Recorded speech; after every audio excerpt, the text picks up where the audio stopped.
চলনে বলনে একেবারেই তিনি শান্তশিষ্ট, পা থেকে মাথা পর্যন্ত যেন শুধু ধৈর্য।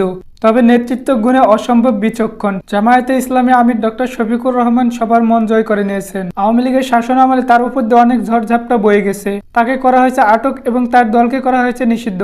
তবে কোনোভাবেই তিনি দমে যাননি কিংবা হাল ছেড়ে দেননি। অবাক করার বিষয় হলো জামায়াতে ইসলামীর জন্য এত আত্মত্যাগ করলেও এই দলে তার রাজনীতির হাতেখড়ি হয়নি। অতীতে তিনি জাসদ ছাত্রলীগের সাথে যুক্ত ছিলেন।